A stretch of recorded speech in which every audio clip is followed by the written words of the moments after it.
Hello and welcome to my first video on macro writing 101 for Foundry. In this video, I will discuss the basics and concepts of macro writing. However, before you actually get into writing macros for Foundry, I cannot express how important it is to learn how to use the console. So let's start there.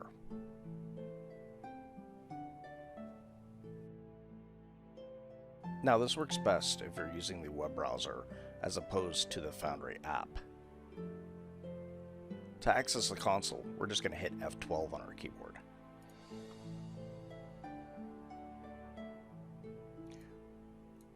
So we want to go ahead and target one of these guys. Let's go ahead and target this goblin. Now, to get the actual information for this token, we want to actually, in the console, we can go ahead and type token. And you can actually see underneath here, it's kind of showing us that there's some information here to be had. So if we hit enter, it'll bring that up here. And then there's this little right arrow that we can actually click. And this will open up the token data information. Now, there's a lot of things in here that you'll see. Pretty much you can just ignore majority of this. You're not really going to interface with it unless you're writing your own module, which then some of this stuff may come into play. But for mostly, the only fields that you're ever going to really interact with is actor, data, and maybe, where is it? Valid position. Those are really maybe about the only three things in here that you're ever going to really mess with. So, on a token itself, most of the information for the token, like the lighting and other variables, are always saved within this prototype token. So yeah, like the character information, the image, the position, where they're at, the vision, and the resource bars. Now when you toss down a token onto the board that's not attached, it's going to have its own information here. So now the position is up because it's on the board, and that. So with this, I'll show you how to, let's say we wanted to take this token disposition and we wanted to look up what hostile is set to. Say you wanted to update the token to make it friendly instead of hostile, because you have some event where the NPCs are role-playing and they're able to make friends with monsters for whatever reason. Alright, so in order to get this value, this is actually stored within the token data section of it. All these stats and stuff is actually stored within the actor.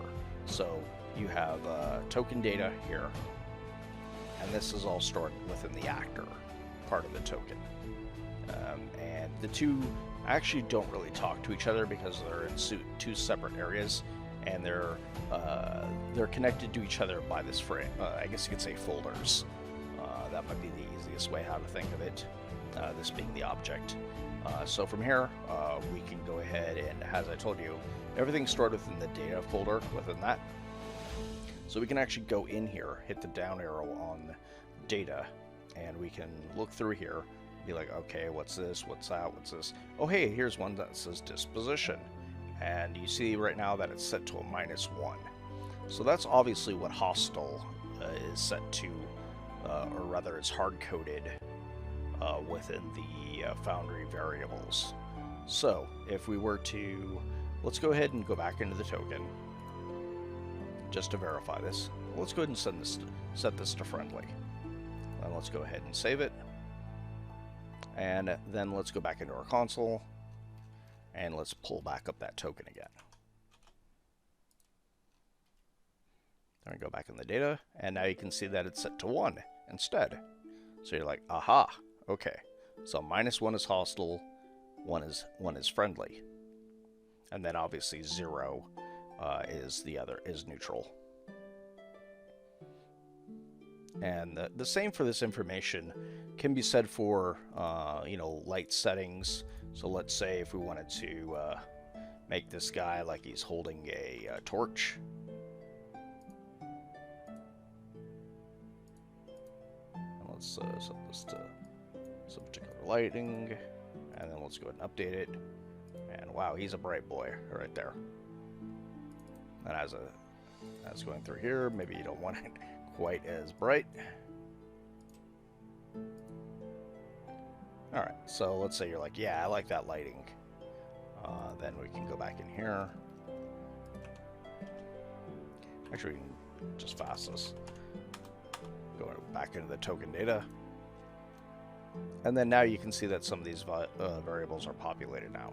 As before, they weren't populated. So now if you were like, okay, let's go back here to our new guy. And then, so for the light, that's actually controlled by the alpha light, the intensity. And then also you can go in here and check out, like, bright light is set to 20, and then the dim light set to 40.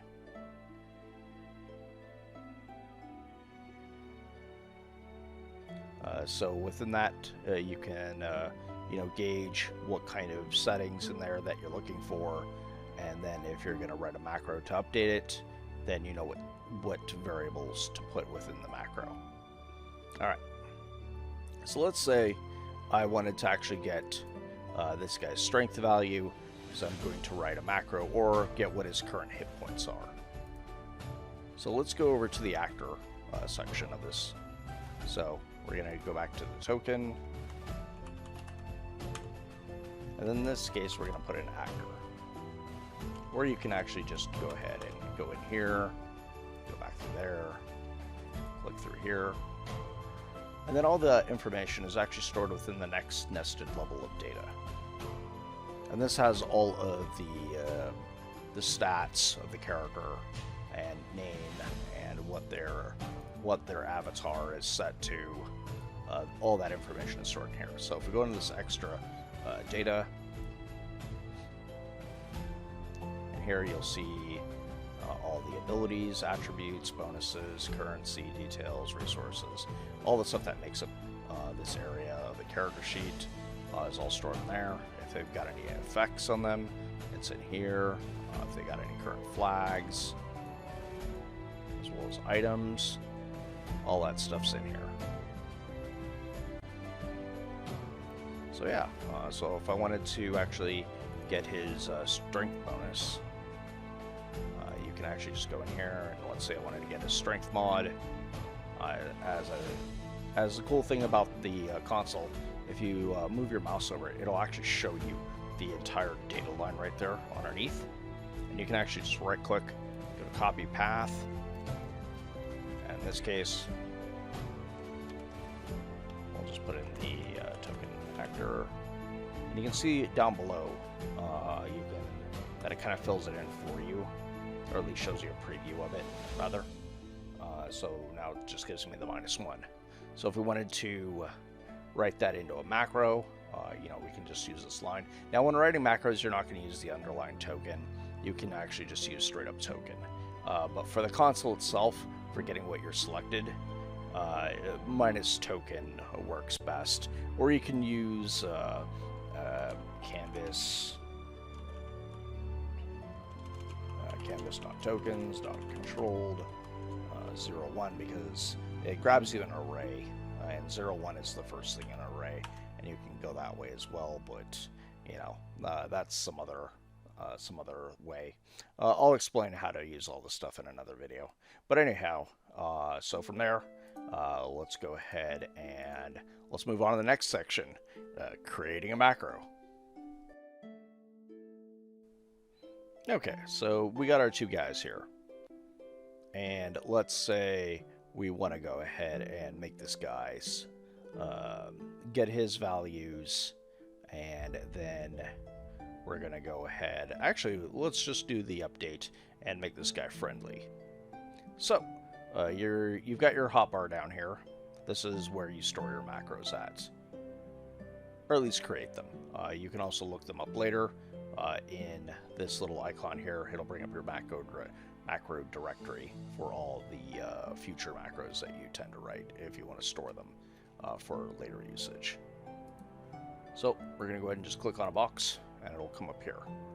Now we can name this macro whatever we want. Let's say make friends. Now this box here, it's for the image, so you can go ahead and assign it a particular graphic. Let's make it the black deep 20, sure.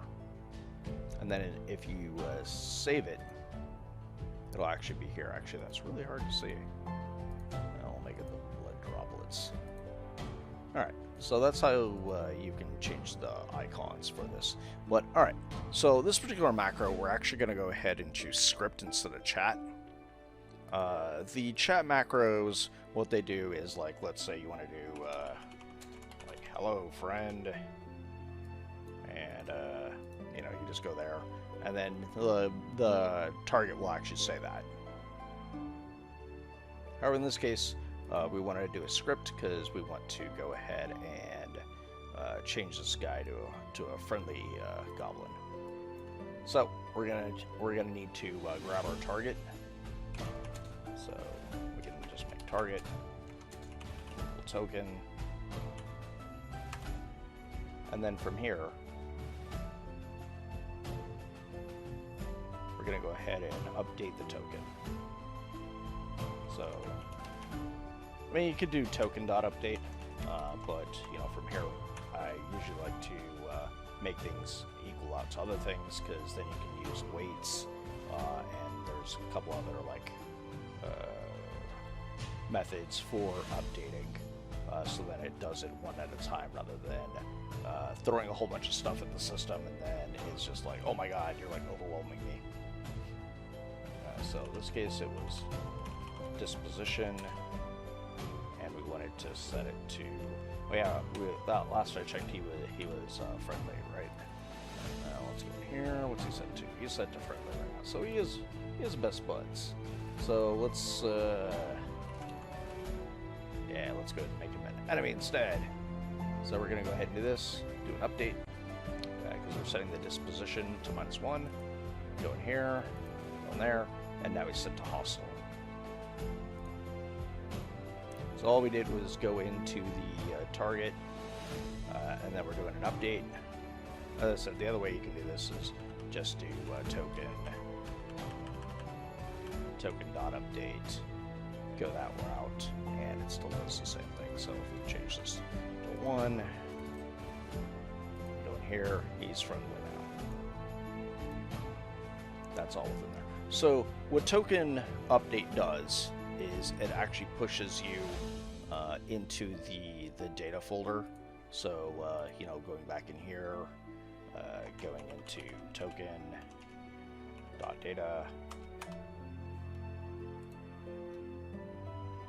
So this pushes updates into this. Now you can't do like token update and then put variables, like let's say strength variables, because as you can see in here, there's nothing that links between the actor. This is an actor ID. It's going to show you some changes in here, but it's not going to show you actually what's going on with the actual actor portion of itself. So from here, if you wanted to say make his hit points less, make his hit points greater, give him higher armor, or change his strength value, let's go ahead and give him some ungodly strength. So in this case, now if your actor is not linked, usually you'll make your players, like this particular character, you'll go ahead and link them, so then this information syncs up with this information here. That's when you link your characters together. Monsters, on the other hand, you know, you can just drop them down, they roll their own hit dice, you know, all that stuff. They're all independent of their own separate containers. So there's no problem there updating this thing. It's not going to make any changes to, you know, the boy saved in here. So I can freely manipulate this without breaking any of this, since since they're not attached. So let's go ahead and make him, let's give him let's give him strength 25. So from here, what you want to do is go back in there. You're going to go ahead and go into the token actor. You don't want to go to straight actor, because the problem is going to be that sure, it's going to hit this guy, but it's not going to touch this. You're going to end up modifying the guy in here because you're going to the actor level, and that's not what you want to hit unless you're modifying a player. Because remember, again, it's going for this link data. So usually when you're updating monster tokens, you want to go to the ground up. So you want to go through the canvas, which is this background, this environment. This is the canvas. So you want to go from the canvas to the token to the actor, and then apply your updates that way. You can do the same with actors as well. It's not going to make any difference, and actually it's a bit cleaner going that method as well. Unless you're going for a specific grab directly to the actor to get something. But pretty much you usually always want to go for the token first, and then go along with the branching folders from there. As I said, it's just a cleaner method. Alright, so we got our token selected. Then here, we want to go back to token.actor. Update. Now, if you're like, oh man, I don't want to write all that stuff out, again, let's go back to our console. Let's go back to actor .data abilities. It was a strength that we wanted to get, and we're like, okay, which one do we want to grab?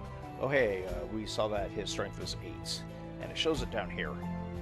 So let's go ahead and hit that. And then what we can do is copy down. Now, remember how I told you the token update takes you into the first section of the data. Actor update does also. So when you do a actor update, it's going to lobby you into this first data directory. So you don't need to put it in there. You just need to put in the data.attributes. Here, I'll give you a visual. All right. So this is when you do a actor update, this is where it's going to toss you into. So any of this type of things that you can put in there. So if you wanted to change, effects or flags, you just put in that. So in this case, we're going to go from that section. So basically, you just kind of go in here, go there, grab that. So it's going to be data, abilities, strength, value. So let's go ahead and copy that. Let's do our brackets. That, and then let's give him a strength, beefy strength of 25. And let's go ahead and update it. As you can see here, now strength's 25. And let's say we wanted to put it back. I think he had a strength of 8. And then we can put it back on 8, and he's back there. And if we want to change any other ones, like Dex, we could make it like something obscene. Whoops. I didn't hit, actually, I ended up hitting the wrong button there. Now he's got a Dex of 80. You can pretty much go crazy with the updates. It doesn't limitate you as far as that. Only if you end up putting... now, you got to be careful when kind of updating characters as well. If you typo, you'll actually put that as a thing. So, like, let's say we want to do data dot or dex dot oops, and then we go into the character data dot abilities dot dex, and then you go in here and you can find a variable for oops. So now there's that. The character sheet itself is not going to see it, so most of the times you can do that. I've goofed up before and put an extra data in here, and then I caused like an entire extra tree to form. So really, you want to make sure that you're doing it correctly. If you're doing it to unlike tokens, that's fine. You can go ahead and just test them out. I mean, you do as much stuff as you want to them, and if you break them, whatever, you just delete it and drop down a new dude, and you know, nothing's changed. I hope this video gave you a clearer understanding of how to interact with tokens and also pass updates. Now, this is the first in the video, probably a series of macro writing that I'm going to do. Later on, I'll probably do videos as far as some syntaxing of writing maybe chat boxes, and then also manipulating items and how to find things. Just give you some just general utilities of what you're going to be doing in your general macro writing as it is. But yeah, you know, subscribe to my channel, like the video, hit the notification, it all helps everything. And then also, I'm on Twitter, I've got a Patreon account up and going with some fabulous people that are on it. And then, yeah, so thanks for watching the video, and hope you'll watch my next videos. See you later, bye.